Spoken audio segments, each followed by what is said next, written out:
I'll tell you a thing, folks. Not all Sega Mega Drive controllers are made equal. I've got a selection of them here. What am I looking for?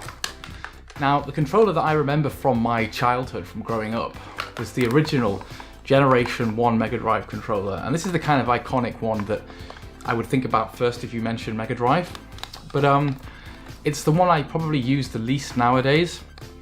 I'm not sure if it's just because they're the oldest generation controllers, so they've aged and degraded a little bit more, but they're kind of... There's something that feels a bit too shallow and tacky with the buttons, and the D-pads just, they don't feel quite as responsive or as nice as I'd like. So even though these are the most nostalgic, they're probably the ones that I use least when I'm gaming. Now, the Generation 2 controllers I never really had as a kid. I would only ever use them when I'd go around to my friends who had, say, the Gen 2 systems. What's the difference? Well, they have a red start button.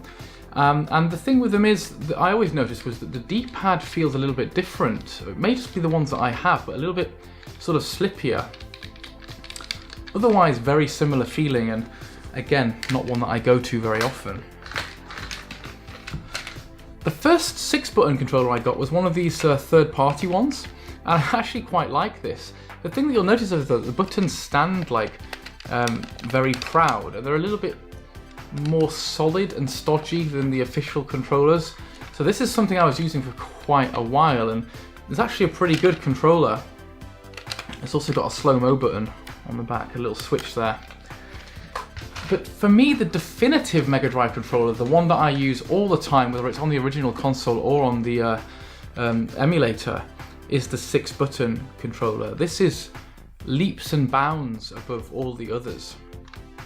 It feels a bit, yeah, it's slimmer. It's much slimmer. It fits in my hand more nicely. The buttons are exactly where I want them to be. The D-pad is good, and overall, just a much, much better controller. And I only have one of those. Now, I'm super excited because I've got something to show you that I've ordered, and you may well be aware that these have recently been released. I came prepared with scissors this time, so I'm not fumbling.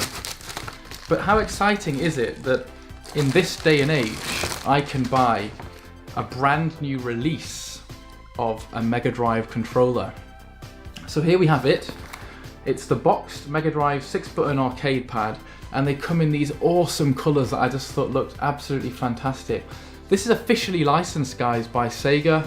It works on the Mega Drive and the emulators. Got a 10-foot cable, which sounds pretty decent. And it's by Retrobit.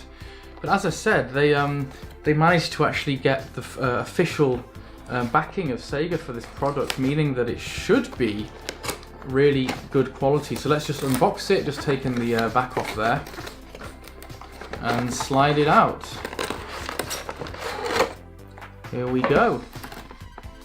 So not really much to say about the packaging, is there? Just a standard bit of plastic. Oh, look at that.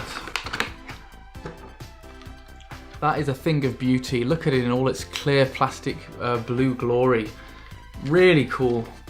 And it feels so nice to have a brand new Mega Drive controller. When was the last time you got a brand new Mega Drive controller? For me, it was probably when I was like 11 or 12 or something, back in primary school or just early high school. And combined with the fact that there are some new Mega Drive games coming out, I just find this all so exciting. So let's see if we can't just take off the binding there and just see how long 10 feet of cable is. Like, because that is one annoying thing when I'm playing my old school consoles, is that obviously when I'm playing PS4 I'm wireless and I'm kicking back on the sofa, whereas for these bad boys I'm often having to go frustratingly close to the TV, or having to slide my console out. So yeah, that's good. That's good and long. I'm pretty sure that's way longer than the original. It does appear to be super long, so that's really convenient.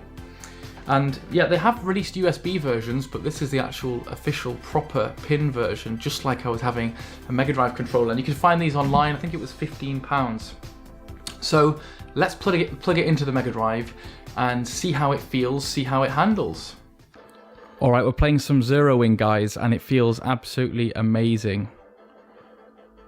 It's so crisp and responsive and fresh. It feels exactly as you'd expect a proper, officially licensed Mega Drive pad to feel. I love it. It's really responsive. It feels very good quality. You can kind of tell it's not just some crappy, cheap, knockoff pad. It really is amazing. So yeah, I think you guys should definitely head and get yourselves one. Take care, and I'll speak to you all soon. Bye.